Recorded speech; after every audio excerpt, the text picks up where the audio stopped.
Assalamualaikum and good evening. My name is Ahmed Shakirin. Today we will present about Texas City Refinery explosion for safety management in project management and economy. This is my group member Ahmed Shakirin, Desa Iden, Nur Azwa Syafiqah, Akid Nabihan, Wan Muhammad Alif, and Apinini Gideon. Next. For introduction, the Texas City Refinery explosion is one of the most tragic and significant industrial accidents in U.S. history, occurring on March 23, 25 at BP's refinery in Texas City, Texas. The incident resulted in 15 fatalities and over 170 injuries. The explosion not only caused immense human suffering but also inflicted significant financial and environmental damage. This presentation aims to dissect the incident, examining to the root cause, the organizational failure, and the lesson learned to prevent similar disasters in the future. Background: the refinery was one of the largest in the United States, with processing capacity of 4,017 barrels per day. The accident happened during the startup of the isomerization unit, a process that converts low-octane hydrocarbon into higher-octane gasoline component. So, thank you, Ahmad, for giving us a little bit of introduction and background checking about our main discussion topic for today. That is a Texas City Refinery explosion. Next, I will move on the problem statement. This Texas City explosion exposed a critical weakness in safety protocols and corporate culture at BP companies. Despite a previous warning and incidents, there were lacks of systematic change to the address safety hazard. The main key issue that was included is a poor safety culture where cost cutting and the production were prioritized over the employee welfare, and outdated equipment and insufficient investment in order modernizing the facility, inadequate the training for workers, leaving them ill prepared to handle startup operation and emergency procedure. And last but not least, a failure to implement the comprehensive oversight and the risk management process. Next, I will talk about the timeline of the event about the explosion. It was start on the March 23 March 2005. It was a routine startup procedure for the isomerization unit lead to an uncontrolled release of a flammable hydrocarbon liquid. At 1:20 p.m., operators began to start up of the isomerization unit. They was unaware that critical indicator for liquid levels were malfunction. And at 1:25 p.m., the refined splitter overfilled, causing the liquid hydrocarbon to flow into the blowdown drum. An outdated component means to collect and cool the excess liquid. Lastly, at 1:30 p.m., the vapor ignite trigger a massive explosion that devastated nearby trailers and caused an extensive casualty. This explosion was reported kill 15 contractors working in the trailer nearby the site and injured more than 170 others. The financial damage exceed 1.6 billion, with the BP company facing a several regulatory penalties. Next, I will pass to the next presenter. Thank you. Next, we are going to talk about the cause of the explosion. Firstly, mechanical failure. The key alarm and safety indicator designed to prevent disaster were either malfunctioning or not functioning at all. The blowdown drum used as a pressure relief system was outdated and inadequate for handling modern safety standards.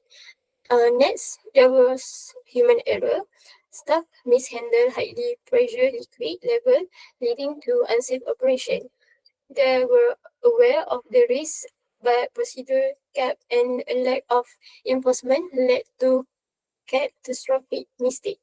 And in summary, the combination of outdated equipment and poor humanization created a high-risk situation that ultimately led to the explosion.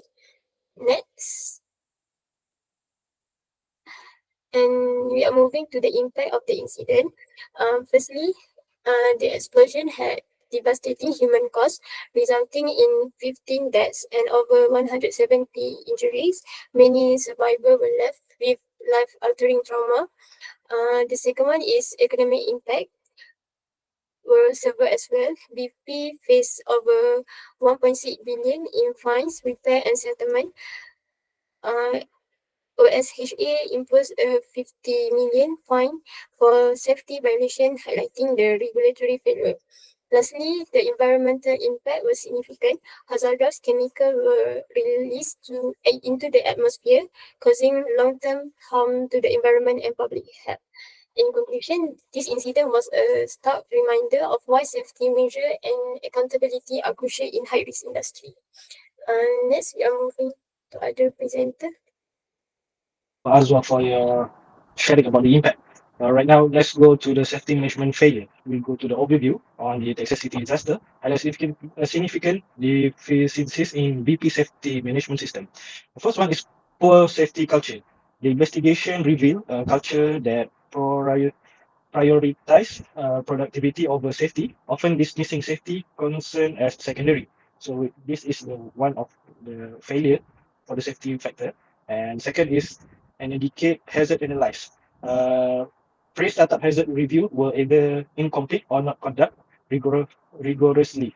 And last one is faulty monitoring system, which critically alarm and engage means to warn of dangerous condition were ignored or had not been maintained properly. The next one is lesson learned. Lesson learned we can get from this incident or this action is that all the company needs to trigger the widespread reform in BP and across the industry. So the first one, worker trainings and engagement. BP instituted comprehensive training program aimed to enhancing operational safety awareness and emergency preparedness. Secondly, stricter audit and inspection. Independent third-party audit became mandatory, ensuring greater transparency and accountability. Third one, regulatory change. OSHA strengthened the safety hazard and inspection protocol to prevent a similar incident, which everyone needs to follow. Every industry needs to follow this of action. And last one is technology upgrade. Automatic shutdown system and fail-safe mechanism were implemented to reduce reliance on manual intervention. It can cause a lot of safety in a short time. So let's move to this next presenter. Okay, next we have the OCH, which is the Occupational Safety and Health that date back from 1994. So we have the principles and the preventive measures. The Texas City incident aligns with the principle outlined in the Occupational Safety and Health OCH Act 1994, emphasizing number one, routine safety expectation and hazard identification. Number two, enhanced employee participation in safety programs. Number three, clear emergency response procedures regularly tested through drills. And the last one, we have the last preventive measures, which is continuous improvement through feedback and technological upgrades. Uh, Next page. So this is the recommendation. So the first recommendation we have is the proactive measures. So it's perform regular risk assessment, upgrade equipment, and use real-time monitoring for better safety. And then training and rules. Train employees thoroughly and enforce strict no tolerance policies for safety breaches. And finally, the project management. Integrate safety strategies into project management for consistent and effective prevention. Now we have the connection to the Sustainable Development Goals. So we connected this event to the eighth sustainable, which is among the 70th Sustainable Development Goals. So we have just listed two two important correlation. So number one, the safe workplaces are crucial to protecting lives and ensuring economic growth. And the second emphasizing is the explosion highlights the need for resilient infrastructure and innovative safety measures. For conclusion, the Texas City Refinery explosion underscored the catastrophic consequences of neglecting safety. Number two, it stands as a stark reminder of the importance of fostering a safety-first culture in each industrial setting. And finally, through improved, through improved safety management, strengthened oversight, and continuous learning, such tragedies can be prevented. Uh, that's all for now. Thank you.